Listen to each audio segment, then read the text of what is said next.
오늘 설교는 제가 원고가 있는 설교입니다. 한 10여 년 전에 원고를 만들어 놓은 설교인데 8페이지짜리 원고입니다. 그러니까 한 5시간 정도 걸리는. 그래서 오늘 지금 시작하면 오후 4시나 끝나야 되는데 그럴 수 없으니까 그 중에서 발췌를 했어요. 근데 내용이 상당히 깊고 또 중요하기 때문에 다음 주엔 이 원고를 제가 전부 드리겠어요. 8페이지짜리를 복사해서 드릴 테니까 이거 오늘 기록하시려면 설교 못 듣습니다. 아주 내용이 방대한 건데 그 중에서 이제 중요한 몇 군데 포인트만 이제 이렇게 설교로 이렇게 구성을 했으니까 기록하는 데는 좀 자유하시고 듣는데 집중해 주시기 바랍니다. 창세기 1장 1절 합독하시겠습니다. 태초에 하나님이 천지를 창조하시니라. 성경의 중요한 원리, 이러한 주제로 보겠습니다. 몇 가지 이렇게 원리가 있는데 첫 번째가 보편적 지배의 원리라는 겁니다. 방금 우리가 창세기 1장을 봤어요. 1장 1절을 봤는데 창세기는 창조에 관한 기사입니다. 그러한 창조에 관한 기사가 일회적으로 끝난다고 많은 사람들은 이해하고 있습니다. 창조에 대해서. 그런데 이 창조는 발전하고 성장을 해서 완성까지 이르는 그러한 긴 여정을 가지고 있습니다. 이 창조라는 것은 창세기 1장에서도 하나님이 말씀하셨지만 하나님의 형상이 우리에게 부여되는 것, 그게 창조인데 그러한 하나님의 마음이 밖으로 나타나서 완성까지 향한다는 것입니다. 그 완성이 계시록입니다. 그래서 이러한 과정 중에 중간에 일어나는 일들 중에 커다란 두 부분이 있는데 그게 하나가 개혁이고 하나가 중생입니다. 개혁이라는 것은 옛사람을 청산하는 겁니다. 십자가를 지는 겁니다. 그리고 중생이라는 것은 성령을 통해서 하나님의 신성을 받아들이는 겁니다. 그걸 이제 계시록에서는 새 예루살렘이다 이렇게 표현을 했고 많은 복음서에서는 하나님의 아들이다, 하나님의 자녀다 이렇게 표현을 하고 있습니다. 이런 중심 원리가 내면에 자리 잡아야지만 그게 이제 변화를 하고 또 부닥치면서 완성된 모습을 향해서 나갈 수 있는 것입니다. 이 계시록 끝에 보면 보석 얘기가 많이 나오고 신부 얘기도 나오고 또 교회 이런 표현으로 되어 있습니다. 보석을 생각해 보시면 그런 창조에 대한 하나님의 역사가 그렇게 간단하게 이루어지는 것이 아니라는 것을 우리가 이해해야 됩니다. 이 보석도 처음에는 흙덩어리예요. 그 흙덩어리가 엄청난 시련에 부딪혀서 수억 년 동안 열과 압력과 그 수분의 과정을 거쳐서 마침내 이제 견고하고 찬란하고 영롱한 그러한 보석이 되는데 그것은 우리의 영혼의 모습이 되어야 할 것을 얘기하시는 겁니다. 성경에서는 우리의 영혼이 그렇게 빛나고 단단해져야 되는 그러한 모습을 보석으로 표현한 거죠. 계시록에 보면 많은 보석이 나옵니다. 그게 전부 우리 영혼들의 모습이 되어야 될 그러한 모습을 얘기하고 있습니다. 자, 오늘 창세기 1장에는 1절에는 태초, 창조, 하나님, 땅, 하늘 이 5 단어가 나옵니다. 이 5 단어가 발전을 하면은 창세기 1장이 되고 창세기 1장이 발전을 하면 창세기가 되고 창세기는 성경 전체를 지배하게 됩니다. 이거를 보편적 지배의 원리다. 그래서 이 5 단어를 우리가 깊이 묵상할 필요성이 있는 거죠. 이게 정리가 되지 않으면 하나님 나라가 우리에게 체계가 잡히질 않아요. 성경의 목표도 이 지배 원리에서 나오는 겁니다. 그 다음에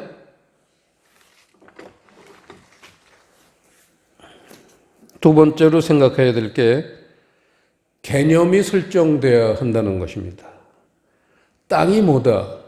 하늘이 뭐다?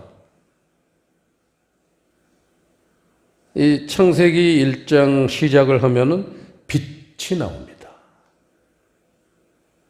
요한복음에도 빛이 나옵니다. 이 빛이 뭐냐? 이러한 그 성경에 나오는 단어들을 하나님이 사용하신 그런 뜻을 헤아리고 살피면서 어떤 개념이 설정이 돼야 된다는 겁니다. 그래야지만 우리가 성경을 볼 때 하나님의 뜻이 우리에게 전달이 될 수가 있는 겁니다. 예를 들어 하나만 살펴보죠. 요한복음 3장 보시겠습니다. 요한복음도 이제 창세기처럼 태초로 시작하고 말씀이 나오고 빛이 나오는데 이 빛이 뭐냐? 창세기 1장 3절에 나오는 빛하고 같겠죠. 요한복음 3장 21절 진리를 좇는 자는 빛으로 오나니 이는 그 행위가 하나님 안에서 행한 것임을 나타내려 함이라 하시니라. 성경에는 간혹 이 하나님의 그러한 단어 사용에 대해서 설명이 있습니다. 그래서 부지런히 우리가 말씀 농사를 저희지만 굶지 않습니다. 전에 저희가 많이 봤지만 살인하다가 뭐냐, 간음하지 말라가 뭐냐, 도적질하지 말라가 뭐냐, 이런 것들이 전부 성경 속에 숨어져 있습니다. 근데 모든 하나님 말씀이 다 해설이 되어 있는 건 아닙니다. 그래서 이제 원리를 알아야지만 해설해 놓지 않은 부분도 우리가 알 수가 있습니다. 예를 들어 마태복음 13장 보면은 성경을 읽는 원리를 가르쳐 주는 책입니다. 씨 뿌리는 비유. 그게 뭘 의미하느냐. 그래서 씨 뿌리는 비유는 상당히 그 내용이 길게 설명이 되어 있습니다. 그 마태복음 13장처럼 성경을 우리가 봐야 된다는 거죠.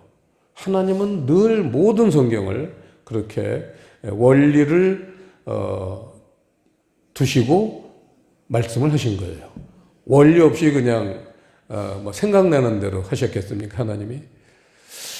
그래서 이 창세기 1장 1절에 나오는 이 5 단어는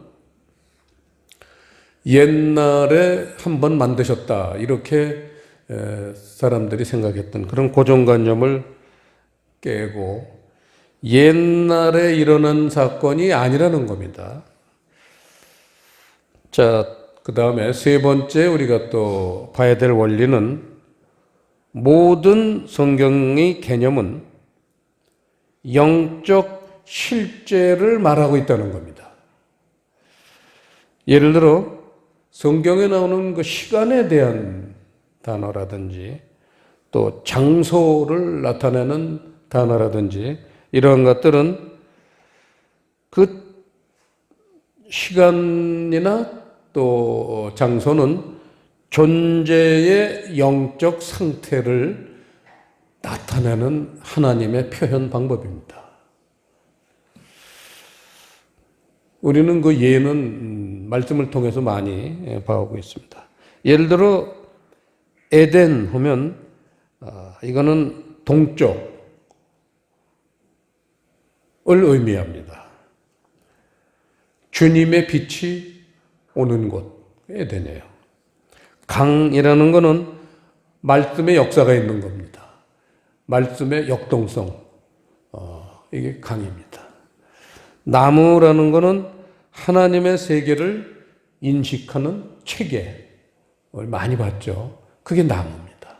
그래서 성경에는 많은 나무가 나오는데 그 나무들이 모습이 바뀌고 발전해가는 그런 것들을 저희가 볼 수 있습니다. 그 다음에 숫자가 많이 나옵니다. 성경엔. 이 숫자라는 거는 사물을 말해요. 사물. 우리가 잘 알지만 예수님이 40일을 금식하셨고 이스라엘 백성들이 40년을 광야에 지냈고 그런 그 40이라든지 또 400이라든지 이런 것들은 그게 전부 십자가를 의미합니다. 뭔가 우리가 겪어야 될 시련, 고난, 그 십자가죠. 그걸 40 또는 400으로 하나님은 표현하고 계십니다. 자, 이제는 그 5 단어를 아주 간략하게 하나님이 사용하시는 용법을 한번 우리가 파고 들어가는 겁니다. 첫 번째, 태초에. 태초에는 태초에라는 그 전치사까지 붙으면 이제 베레시트, in the beginning 해서 인더라는 인이라는 전치사가 붙으면 그게 배예요, 배. 그래서 베레시트 그러는데 태초라는 단어, 명사는 리시트예요. 리시트. 이게 태초라는 단어입니다. 태초라는 단어가 뭐냐? 사람들은 호랑이 담배 먹던 시절 이렇게 생각합니다. 우리가 알 수 없는 그 옛날 호랑이 담배 먹던 시절 이렇게 생각합니다. 태초에 어떤 오랜 전의 시간 개념으로 우리는 태초를 사용하고 있습니다. 누구든지 그렇게 생각합니다. 왜냐하면 우리는 우리의 이성을 사용해서 성경을 봤기 때문에 태초에 그러면 long ago 이렇게 생각을 합니다. 이 태초에가 구약 성경에서는 레시트로 사용하셨고 똑같은 상황에 요한복음 1장 1절에 태초에 거기 나오는 태초는 신약의 헬라어는 아르케라는 단어를 썼는데 두 단어의 뜻이 똑같습니다. 사전 보면은 뜻이 똑같아요. 여러 뜻이 있는데 하나만 우리가 꼭 알아야 될 게 있습니다. 그게 first라는 단어입니다. first. 레시트라는 거는 first예요. 그래서 이제 first라는 그 영어 사전을 찾아보면 나오지만 뜻이 여러 개입니다. 같은 거예요. 뭐 첫 손가락 꼽는 그런 우두머리 그런 개념, 첫 번째 이런 개념도 있고 또 가장 좋은 베스트라는 뜻도 있습니다. first라는 게 베스트라는 뜻도 있고 그래서 이제 쉽게 우리가 기억하려면 태초에 그러면 영어 단어 first를 기억하면 그냥 함축되어 있습니다. 그 속에 뜻이.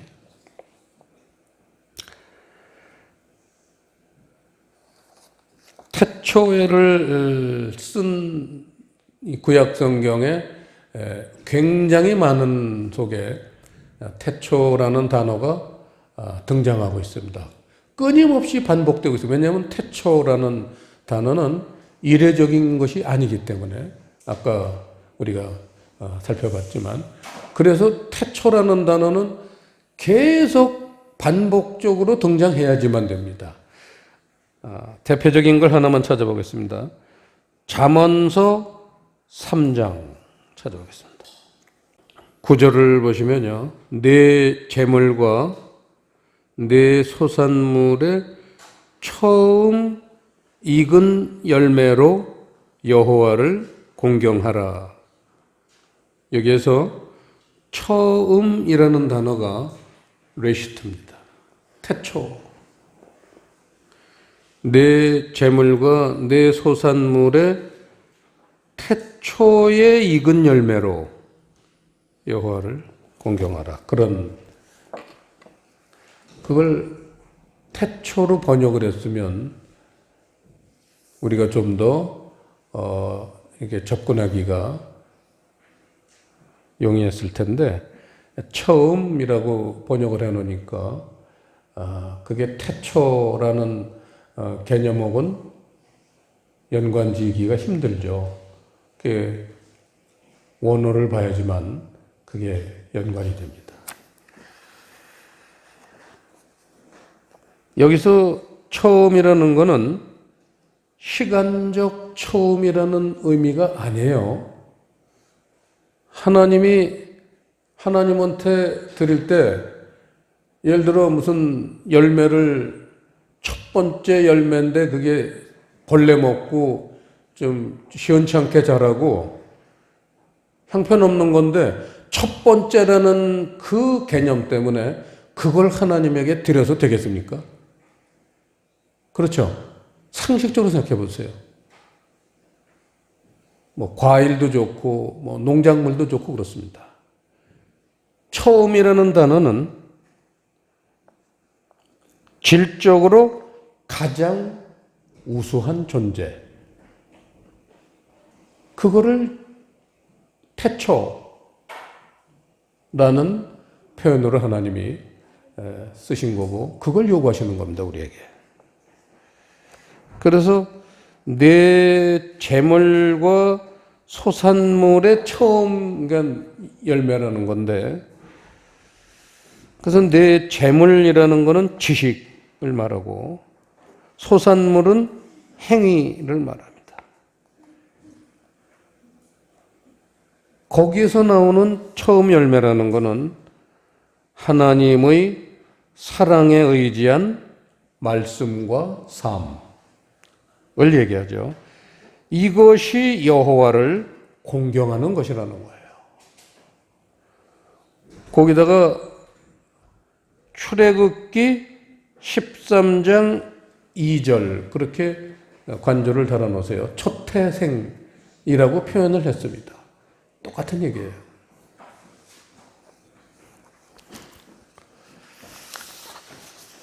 이 태초에라는 단어를 사용한 것은 수없이 많은데,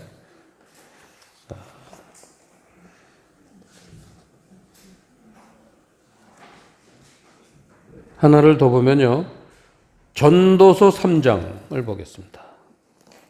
전도서 3장 15절 시작. 이제 있는 것이 옛적에 있었고 장래에 있을 것도 옛적에 있었나니 하나님은 이미 지난 것을 다시 찾으시느니라. 여기다가 관주를 달아놓으라고 했었죠. 뭐라고 써있죠? 창조의 원형. 그렇죠. 창조의 오리지널이라는 겁니다. 기준이 창세기에 기준이 있다는 거예요. 그 기준을 맞춰서 계시록까지 가는 겁니다. 자, 태초에 대해서 또 새로운 그런 각도로 볼 게 하나 있습니다. 잠언서 8장을 보겠습니다. 잠언서 8장 22절 시작. 여호와께서 그 조화의 시작 곧 태초에 말하시기 전에 나를 가지셨으며, 여기서 시작이라는 단어가 레시트예요. 태초예요. 나라는 이 대명사는 이 잠언서 8장은 맨 1절을 보시면 나오지만 주어가 지혜입니다. 나라는 대명사는 지혜를 의미해요. 그래서 그걸 나라는 단어를 지혜로 생각하시고 한번 말씀을 다시 보세요. 여호와께서 그 조화의 시작 곧 태초에 일하시기 전에 지혜를 가지셨으며, 성경에서 아버지는 사랑을 나타내시고 아들은 지혜를 나타내십니다. 그래서 요한복음은 아들이 창조를 하고 있어요. 아들이 창조를 해서 구원의 완성까지 이루시는 모습이 계시록입니다.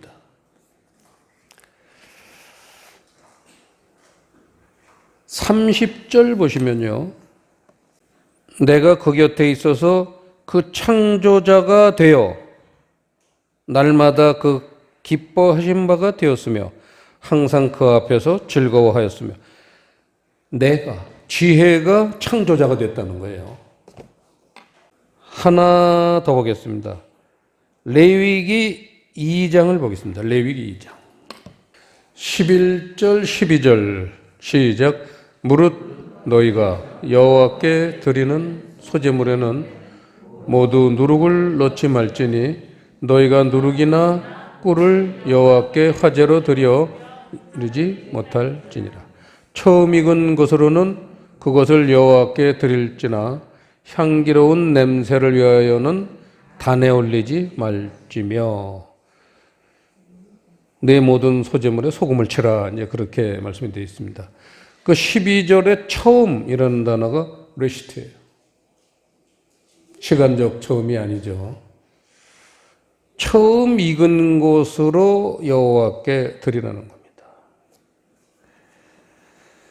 이 소제에 대한 얘기입니다. 소제는 이웃사랑이죠. 번제는 하나님 사랑입니다. 이 제사라는 것은 제물을 죽여서 하나님에게 드리는 겁니다. 그러니까 이 누룩을 넣지 말라고 그랬던 것 같은 의미죠. 제물이 죽이질 않고 단에다가 놨는데 그게 꿈틀거리면 그건 제물이 될 수가 없습니다. 이 꿈틀거리는 게 누룩이라는 거예요.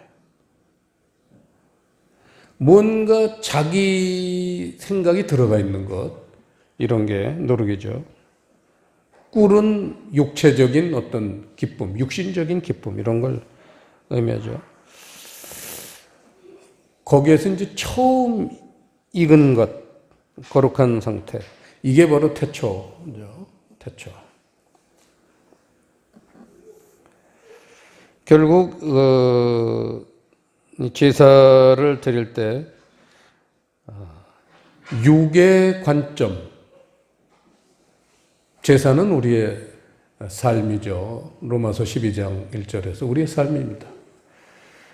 육의 관점에서 영의 관점으로 우리의 삶이 변화가 되어야 할 것을 이 제사 예법을 통해서 우리에게 가르치고 있습니다. 자, 그 다음에 두 번째 단어, 창조에 대해서 잠깐 보면, 바라라는 단어입니다. 바라. 히브리어로는 바라고, 신약에 오면은 창조라는 단어가 헬라어로 크티조라는 단어입니다. 바라나 크티조가 창조라는 단어입니다.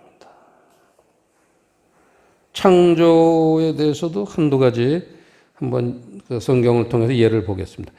이사야서 44장 보겠습니다. 24절 1021페이지 내 구속자여 모태에서 너를 조성한 나 여호와가 말하노라. 나는 만물을 지은 여호와라. 나와 함께한 자 없이 홀로 하늘을 폈으며 땅을 베풀었고, 이거죠. 하늘을 피고 땅을 베푼 것, 이게 창조예요. 하늘을 핀다는 것은 우리 속마음에 하나님의 마음을 두는 것, 이게 하늘을 피는 거예요. 영의 얘기입니다. 땅을 베푼다는 것은 육체적인 삶을 얘기합니다. 하늘의 뜻에 맞춰서 사는 삶, 그거를 땅을 베푼다 이렇게 표현했습니다. 그래서 성경에 보면 또 이사야서 66장인가요? 하늘을 보좌 삼고 땅을 발등상 삼는다, 그런 얘기도 있고, 또 이사야서 1장에는 하늘이여 들으라 땅이여 들으라, 그렇게 시작을 합니다. 이사야서가 그렇게 시작을 해요. 그게 전부 우리 영혼과 육체에 대한 표현을 하나님이 이렇게 하고 계시는 거죠. 하나 더 보죠. 시편 104편 보시겠습니다. 29절 30절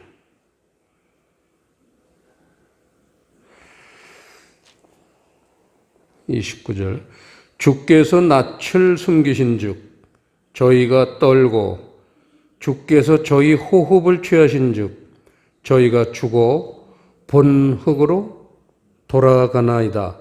주의 영을 보내어 저희를 창조하사 지면을 새롭게 하시나이다. 여기서 창조하사의 창조하다라는 단어가 바로 바라입니다. 창조하는 겁니다.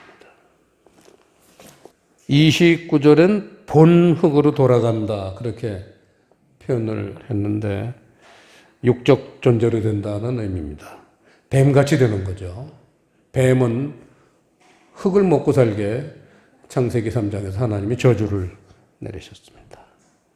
땅적인 존재. 마치 바리새인처럼 세상적인 영광을 추구하는 존재. 그거를 그렇게 29절에서 표현을 했습니다. 그리고 영을 보내는 것이 창조라고 그랬어요. 30절에서. 성령이 하시는 일이 가장 중요한 일이 뭐겠어요? 성령님이 하시는 가장 중요한 일. 영을 보내서 창조하신다고 그랬잖아요. 바로 이 창조 역사를 완성하시는 일입니다. 흙 먹는 존재에서 하늘 양식을 먹는 존재로 바꾸시는 일, 이게 성령이 하시는 일입니다. 사람을 영적 존재로 바꾸시는 일, 이게 성령이 하시는 가장 큰 중요한 일입니다.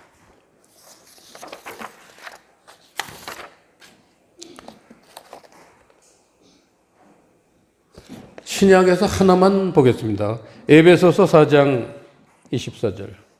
우리가 많이 봤던 겁니다. 313페이지. 4장 24절 시작. 하나님을 따라 의와 진리의 거룩함으로 지으심을 받은 새 사람을 입으라. 여기서 지으심을 받다라는 단어가 크티조예요. 창조하답니다. 새 사람을 만드는 게 창조하시는 일이에요, 하나님이. 매우 중요한 새 사람. 이게 창조라는 것. 새 사람 만드는 것. 얼마나 놀랍습니까? 자, 마지막으로 하늘과 땅입니다.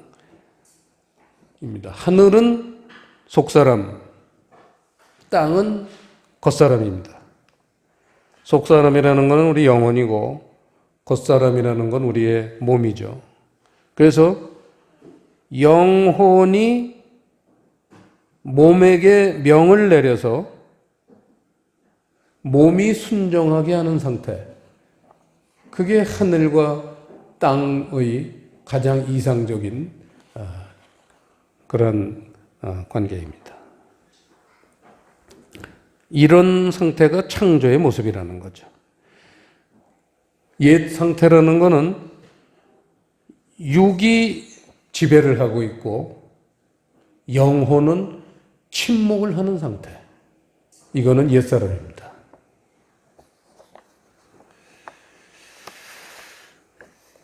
이사야서 65장을 한번 보겠습니다. 17절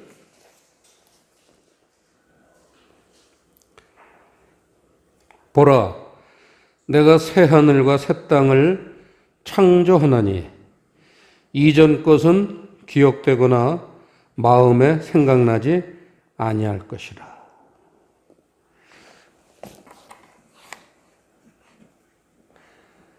새 하늘 새 땅 얘기죠. 새 하늘 새 땅이라는 것은 새 사람 얘기입니다. 새로운 교회 얘기입니다.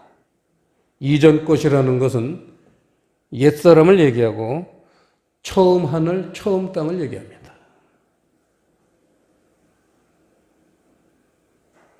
말씀이 바뀌면 옛 상태가 없어지는 겁니다.